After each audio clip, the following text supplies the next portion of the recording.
The mud felt colder than the humiliation. I stood on the manicured lawn of our family's estate during the 40th anniversary gala of the vineyard, watching my father Frank stream a video of my belongings being tossed into the dirt. He spoke with a practiced, paternal pity that cut deeper than any shout. "It's a tragedy," he told the crowd, his voice amplified by the silence. "When a daughter mistakes her family's charity for her own talent." We've funded Brianna's little experiments for a decade, but even a father's grace has its limits. My sister Madison laughed as she stepped on my research journals, grinding her designer heels into 10 years of my handwritten field notes.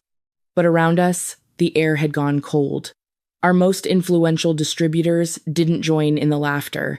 They simply set down their crystal glasses and began a silent, dignified exodus toward their cars, leaving Frank to perform his cruelty to an empty lawn. She thought she was destroying my life's work. She didn't realize these were just the analog artifacts of a legacy already encrypted and backed up to a private server she couldn't even name. I didn't shout or beg. I simply watched the lens of his phone, documenting the exact second my loyalty reached its final expiration date. Have you ever trusted someone who quietly took advantage of you? If this has ever happened to you, I'd really like to hear your perspective in the comments.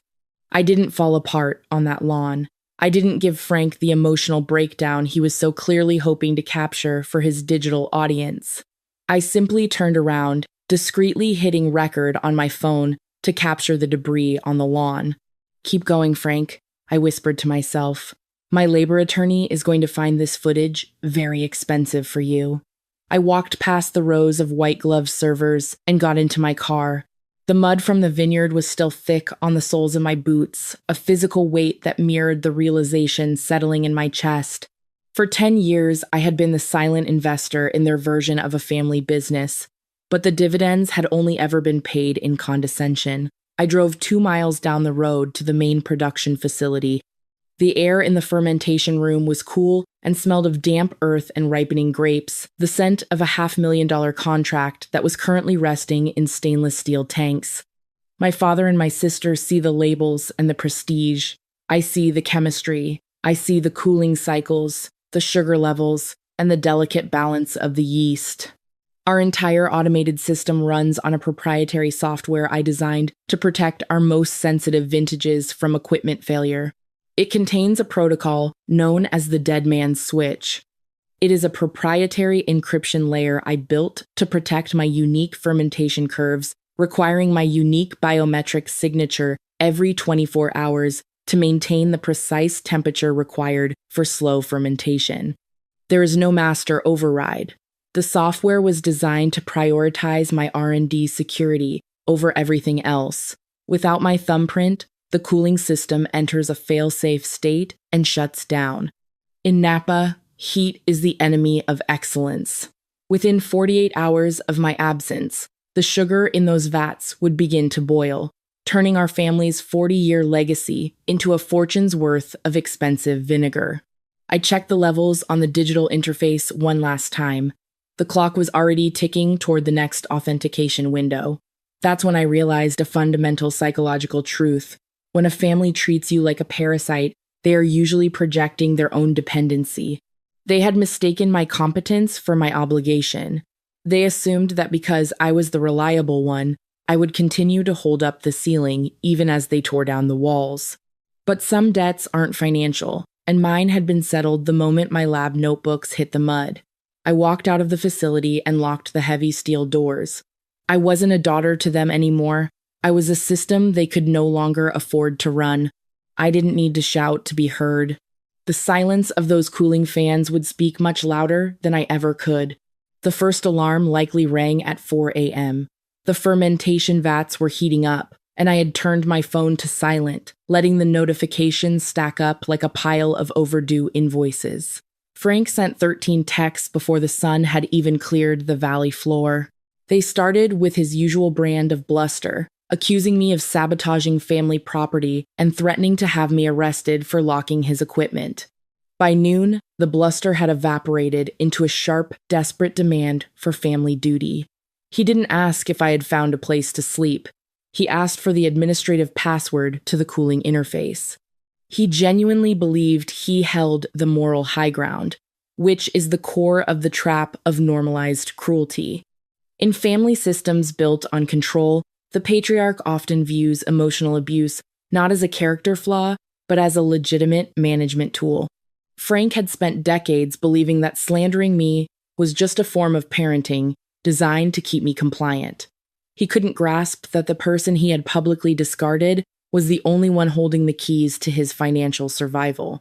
To him, my sudden absence wasn't a boundary, it was an act of professional war. While the vats at the family estate began to sour, I was sitting in a quiet, shared office space downtown, officially registering the Silent Vine Consulting. I didn't need their labels or their limestone caves to be an enologist. I had the data, the certifications, and the technical reputation that Frank had spent the last 10 years claiming as his own. I spent my afternoon drafting a formal letter of resignation and a cease and desist notice regarding the unauthorized use of my proprietary software protocol. The Napa community is smaller than most people realize. The video Frank had live-streamed at the gala had backfired with clinical precision. He thought he was showing the world a parasite being purged from a legacy. Instead, he had broadcast a man destroying his own daughter's professional journals for sport. The influential families he had tried to impress began to view him with a mixture of pity and professional concern. A man who cannot manage his own household without a camera is rarely trusted to manage a high-stakes, inheritance-level vintage. The whispers traveling through the valley weren't about my betrayal, they were about his instability. My father was discovering that reputation is a delicate balance. It takes decades to age, and only one bad batch to ruin it completely. They forgot who really built this legacy. As I sat in my new, quiet office, the stillness was a stark contrast to the chaotic noise I had managed for 10 years at the family estate.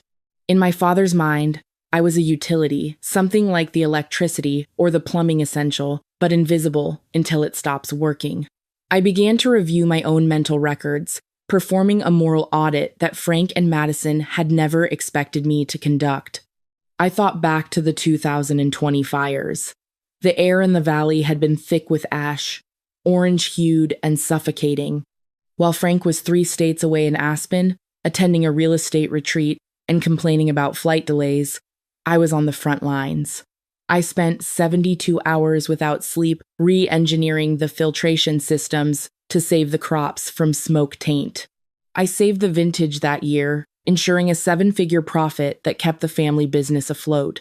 When Frank came home, he didn't ask about my health. He immediately began planning a renovation for the master suite using the revenue I had secured.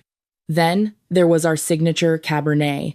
The fermentation process I developed was the result of 3 years of private research. It was the checkmate of the winery, the product that put us back on the map. Yet, at the regional awards gala, it was Madison who stepped into the spotlight. She wore a $3,000 dress and a practiced smile, telling the judges about her creative vision while I sat at a back table, checking VAT levels on my phone. They didn't see the irony. They didn't see that the family secret was simply my exhausted devotion. This is the reality of the golden child and scapegoat dynamic. One child is the face, and the other is the engine. I had been parentified since I was 16, stepping into a role of responsibility that actually belonged to my father. In a healthy family, parents provide the infrastructure so their children can grow. In mine, I was the infrastructure, and my parents were the dependents. Frank's lifestyle, the gala, the estate, the reputation was a high-interest loan he had taken out against my potential. Every hour I spent stabilizing his business was an hour I didn't spend building my own. Every sacrifice I made was treated as a duty, while every whim of Madison's was treated as a necessity. I realized then that I wasn't walking away from a home, I was walking away from a bad investment. My father had overdrafted on my loyalty for years, assuming the credit limit was infinite. But as I watched the sun set over my new workspace, I knew the audit was finally over. The account was closed. The paper felt too thin for the weight of the lie it carried. I sat in a glass-walled conference room across from Walter, the family attorney who looked like he had aged 10 years since the gala. He had always been the one person in my father's circle who operated with a measure of integrity, a man who respected the law more than he feared Frank. He pushed a manila folder toward me, his hands steady but his eyes filled with a professional kind of sorrow.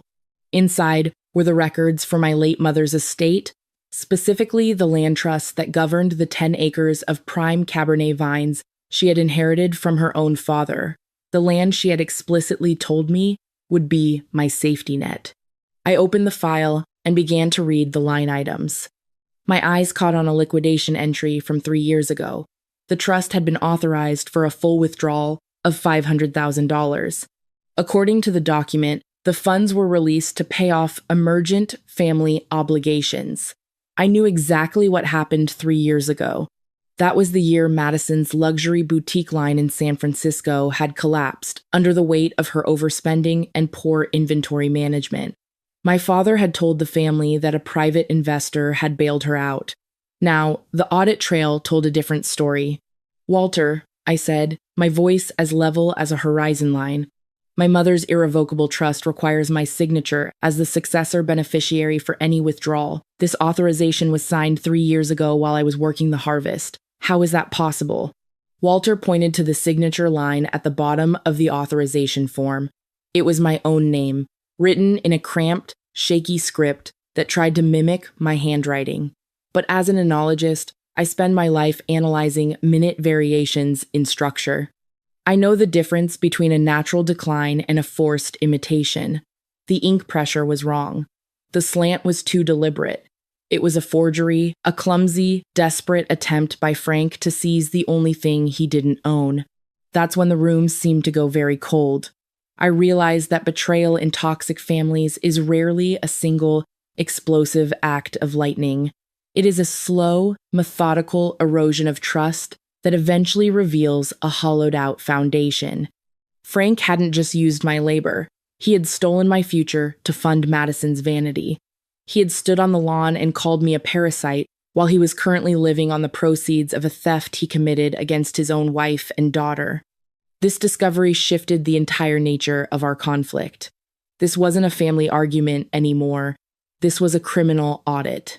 In a healthy family, the past is a source of strength. In a system like ours, the past is a graveyard of secrets that the patriarch hopes will never be exhumed. I looked at the forged signature and felt a strange sense of detachment. I wasn't hurt, I was equipped. "I need certified copies of this, Walter," I said, closing the folder, "and I need the bank's original verification of the transfer."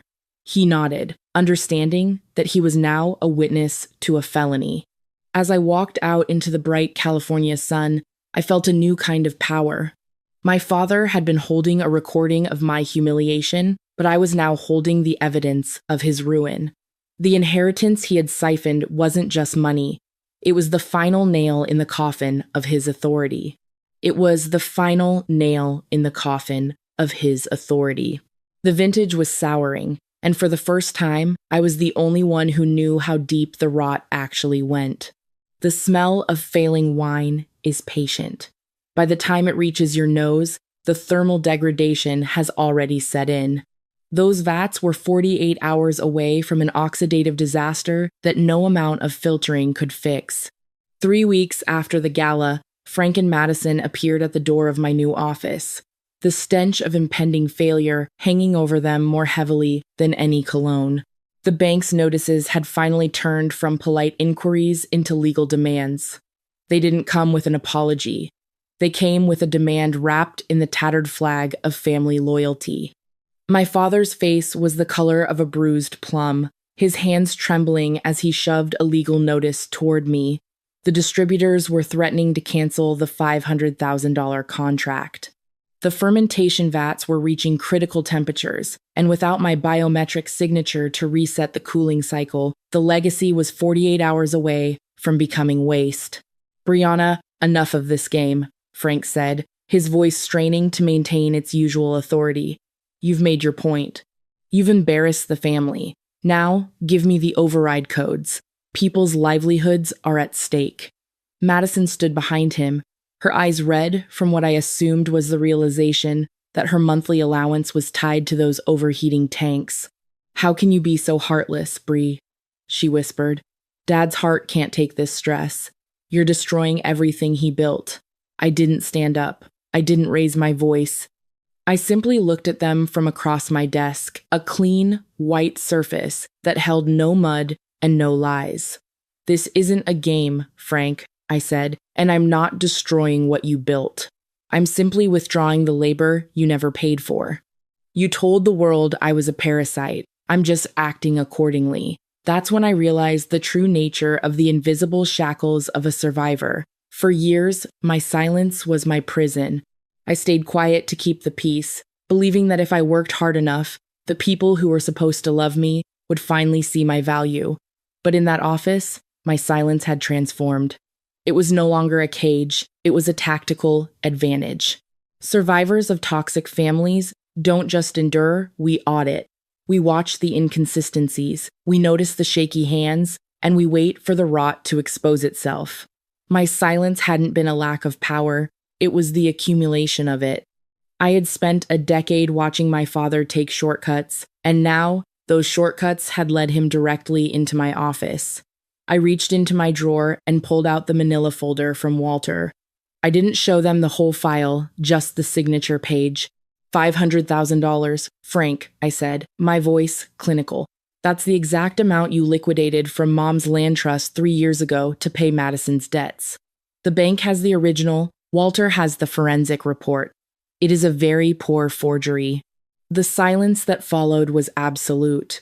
Frank's bluster evaporated, leaving behind a man who looked suddenly, jarringly small. He didn't deny it. He couldn't. The evidence was a balance sheet he couldn't manipulate. "Here are my terms for liquidation," I continued. "You will sign over the 10 acres of my mother's original vineyard to me, legally and irrevocably. You will also sign a full release of my proprietary fermentation software. In exchange, I will provide the biometric override one final time to save your contract, and I will not file criminal charges for forgery and financial elder abuse. I've also prepared a digital disclosure for the IRS Criminal Investigation Division regarding those unreported trust distributions. Whether I hit send depends entirely on how fast you sign those papers. You have 60 seconds to decide before I call the district attorney." Madison looked at our father, waiting for a miracle that wasn't coming. Frank looked at the folder, then at me. For the first time in 28 years, he saw me not as a utility, but as a person with the power to end his world. He took the pen. He signed. It wasn't an act of love. It was a business transaction. And for me, that was finally enough. I chose a legacy without a debt. The liquidation of the family estate didn't happen with a loud bang. It happened with the clinical precision of a bankruptcy court. 6 months after Frank signed the settlement, the main winery was sold to a corporate conglomerate from the East Coast to cover the massive liquidity gap he had created, which had triggered a fatal covenant breach on the estate's primary mortgage.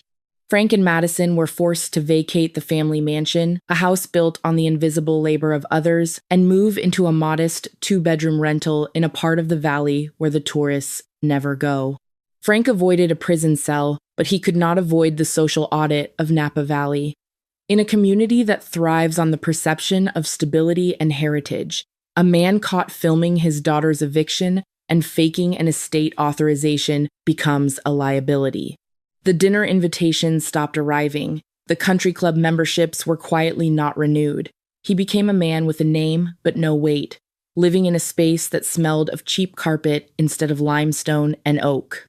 Madison, stripped of the $3,000 dresses and the unlimited credit line, found herself facing a reality she was entirely unequipped to navigate. She spent her days blaming our father, and he spent his days staring at the phone, waiting for a call that I would never make. As for me, I reclaimed the 10 acres of prime vineyard that my mother had intended to be my future. I didn't just grow grapes. I founded the Silent Vine, a technical laboratory and consultancy for young enologists who lack the right last name or family backing. We focus on the science, the integrity, and the labor that usually happens in the shadows. My lab is a space where competence is the only currency that matters. I've come to realize that the most dangerous lie we are told is that blood is a contract that overrides the need for basic human respect. For a decade, I operated as the unpaid infrastructure for a family that viewed my existence as a utility. I was the cushion that hid their dysfunction, and for a long time, I believed that my silence was a sign of my loyalty. But there is a profound difference between loyalty and being a hostage to a role you never applied for. If you find yourself in a situation where your kindness is being treated as a resource to be mined, I want you to understand something I had to learn in the mud. Some people don't love you. They love the version of you that makes their life easier. When you stop serving their convenience, they will call you heartless, selfish, or a parasite. They will use your own decency as a weapon against you, but an audit of your life will eventually show that you cannot keep a house standing if the foundation is rotting. I have learned that there is an essential distinction between having wealth and being a person of value. My father and sister had the estate, the labels, and the history, but they had no internal infrastructure. They were hollow. When I withdrew my labor and my biometric codes, their entire reality collapsed because they had never bothered to learn how to produce anything on their own. Their power was a loan they had taken from my potential, and they had no way to pay it back once the term was up. Forgiveness is a word that is often weaponized to keep people in abusive cycles. I have forgiven Frank for my own peace of mind because I refuse to carry his bitterness in my own vintage. But forgiveness isn't for them. It's to set yourself free. It does not require you to go back to the burning building. Reconciliation is a luxury that requires accountability, and some people are too invested in their own lies to ever offer a true apology. Setting a boundary isn't an act of revenge, it is an act of accounting. It is the final liquidation of a toxic moral debt. Today, when I walk through my own rows of grapes, the air is clear. I am no longer looking over my shoulder, waiting for the next crisis to fix or the next insult to endure. I have built a life on a foundation of my own making, and the vintage I am producing now is pure, steady, and entirely mine. If this story resonated with you, I'd really like to hear your perspective. Have you ever had to choose your own peace over a family obligation that was slowly breaking you? What was the moment you realized the audit was finally over?